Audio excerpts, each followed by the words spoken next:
নজর রাখবো পরবর্তী সংবাদে। ওয়াকফ সংশোধনী আইন নিয়ে দেশ জুড়ে শুরু হয়েছে তুমুল বিতর্ক এবং তারপরে বিক্ষোভ মিছিল দেখা যাচ্ছে দেশের বিভিন্ন প্রান্তে, হোক সেটা পশ্চিমবঙ্গ কিংবা আমাদের রাজ্য ত্রিপুরা।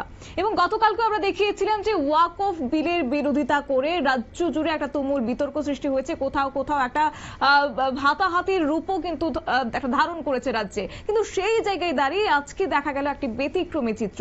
একেবারেই তাই, ওয়াকফ সংশোধনী আইনকে এবার সমর্থন জানিয়েছে, এই আইন 2025-এ সমর্থন জানিয়েছে। একই সঙ্গে রাজ্যের মুখ্যমন্ত্রী পাশাপাশি প্রধানমন্ত্রীকেও ধন্যবাদ জ্ঞাপন করেছেন মুসলিম রাষ্ট্রীয় মঞ্চ ত্রিপুরা প্রদেশ কর্তৃক। আজ আগরতলা প্রেস ক্লাবে সাংবাদিকদেরকে ডেকে তারা সেই বিলকে সমর্থন জানিয়েছেন, যেখানে উপস্থিত ছিলেন মুসলিম রাষ্ট্রীয় মঞ্চের স্টেট কনভেনার জাহির হোসেন। কি বলছেন শুনুন।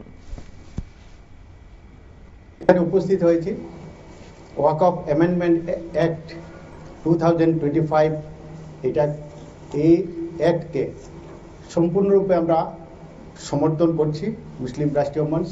পাশাপাশি আমাদের যশস্বী প্রধানমন্ত্রী শ্রী নরেন্দ্র মোদী যে এক বলিষ্ঠ পদক্ষেপ নিয়েছেন ওয়াকফ অ্যামেন্ডমেন্ট অ্যাক্ট পাস করার জন্য, ওনার এই ওয়াকফ অ্যামেন্ডমেন্ট অ্যাক্ট 2025 এর জন্য আমরা সমগ্র মুসলিম সমাজ ওনাকে অভিবাদন জ্ঞাপন করছি। তো আজকে আমাদের মুসলিম রাষ্ট্রীয় মঞ্চ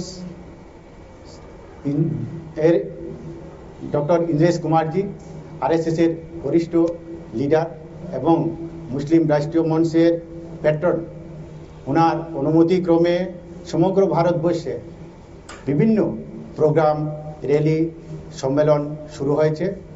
তো এই আইন চালু হওয়ার পর বা পাস হওয়ার পর আমাদের দেশে মুসলিম নরনারীরা ঈদের মতো উৎসব পালন করেছেন।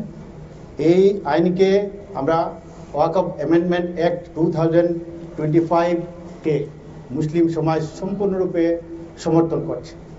এই সমর্থনের জন্য আজকে আমরা সমগ্র ভারতবাসী অর্থাৎ মুসলিম সমাজকে, যে মুসলিম সমাজ যে উপকৃত হবে এই আইনের দ্বারা, এই বিষয়গুলো জানান দেওয়ার জন্য আমরা আজকে আমাদের সাংবাদিক সম্মেলন করেছি।